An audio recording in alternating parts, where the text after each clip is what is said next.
reasons, because nobody has anything better to do. Actually, in a way, your presence is a sign of honesty, and I really appreciate that. So in that case, I'm going to give some honesty on my own. I'm not really into the general type of comedic styles, the whole one-line jokes and all that. If you noticed, I'm making an excuse for saying that I haven't had time to make real jokes. So I'm going to go with just a bunch of observations that I've always been noticing. I'm sure everyone's seen before. And most of them aren't very happy. It all focuses around one single feeling that I'm sure everyone around here has had at least once a day. It's the feeling that you're always surrounded by idiots. And that sometimes it's a little more than an observation, which is where the troubles come out. But there have been ways to deal with it. Everyone started making their own philosophies. That's where sociology all came out from. And some clever bastard back in the day used to think of this one line. It used to work, I think. Now I am not so sure. Everyone's heard this before.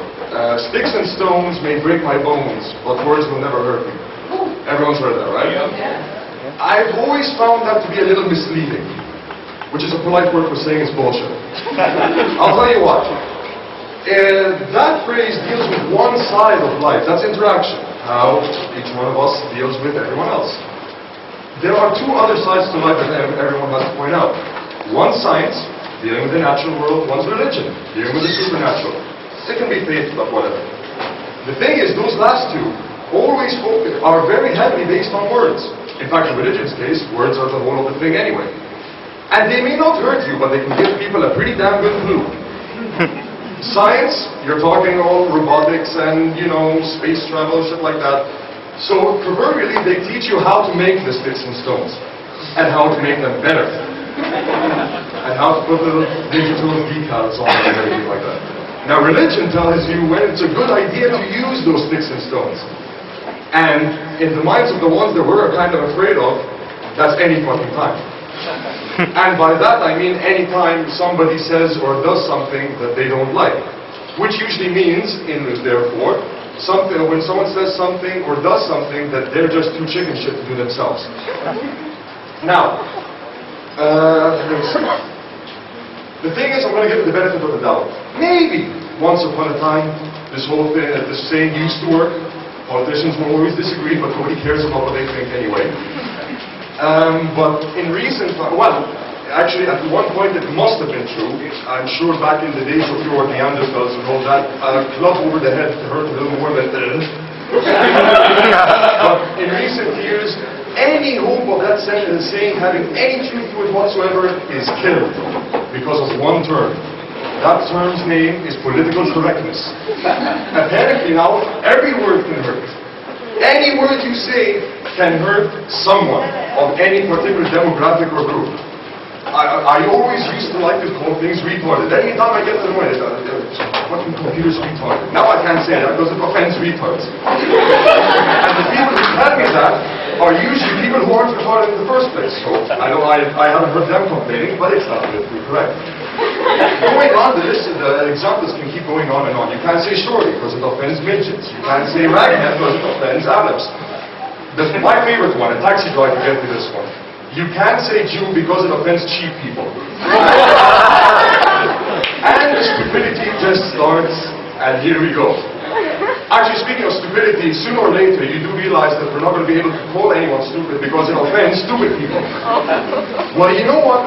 It fucking should. Now the question is, where does this political correctness thing come from? Who decides what's correct? Well, someone says it's a public majority thing. We all decide if the majority says it's wrong, then it's wrong. The word here is public. I don't trust the public. I don't think anyone here does, really. Look at the guys around you. Do you really trust them that much? If the aliens came tomorrow, do you think they'd stand with you and pick up a pitchfork and shit like that? No. And this is where, if we're talking about general publics overall, Egyptian public? Fuck no. I don't trust them for anything.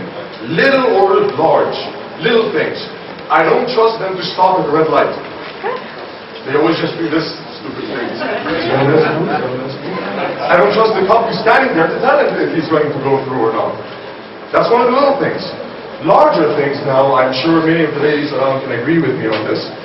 I don't trust the public to realize that when a woman is assaulted on the street during a religious holiday because she's been wearing jeans and a Hello Kitty tank top, she did not, in fact, have it coming. Makan ismo Makan. I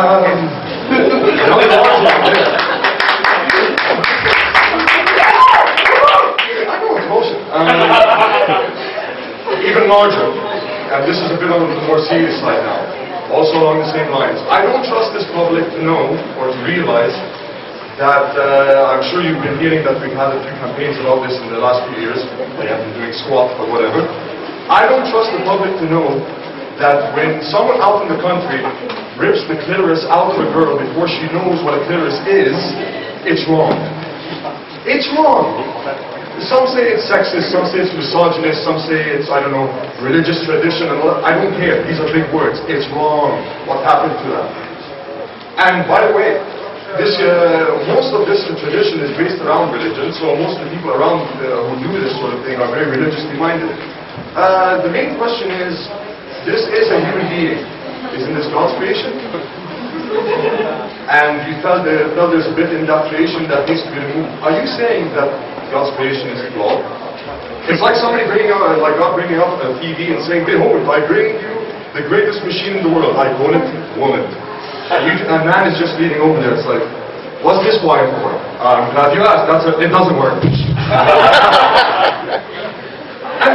Okay, big things. We're talking big things here. Fine, I'll go down to the smaller things. The very simple one. I don't trust this public to know what the hell a beard is. Do you know what a beard is? Yeah? Warning on which side though. There's so many ways you can give me that now. Well, I'm going to close up on this anyway. Well, some people think a beard is some kind of symbol for religion and all that. Some say it is a membership to some Islamo-fascist society whose very goals are to subvert the masses into their own ideals. Some think it's a tribute to Sean Connery, whatever. It could be this, it could be that, it could be all of that. You know when I say this? And this is the truth. It's hair on your face. That's it. That's all. You know? I've been banned from clubs for this. And just like, we'll be honest with you, we can't let people with beards in here. And they think they're doing me a favor by being honest. I said, well, have a Gillette razor waiting in the door and so that I can be a member of your prestigious society over here. But yeah, has it ever occurred to anyone that a beard grows back? If I want to shave it off today, I'm going to have to do it tomorrow. So I'm not going to do it, therefore I have a beard. Fuck you, I'm in the name of the lazy people, I am taking back the beard.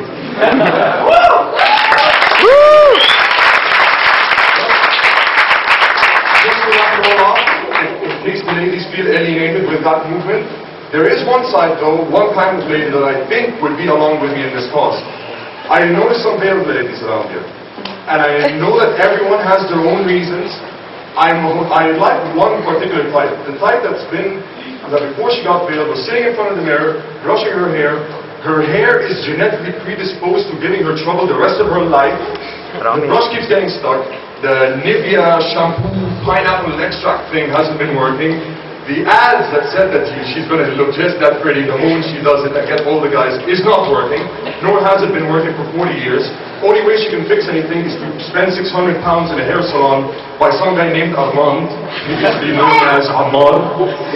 And she just looks at the brush, she looks at the ads, she looks at the shampoo and says, fuck the brush, fuck the shampoo, fuck Armand, and fuck those ads. I'm putting on this cloth, I'm saving 4 hours of a day, you can't talk to me.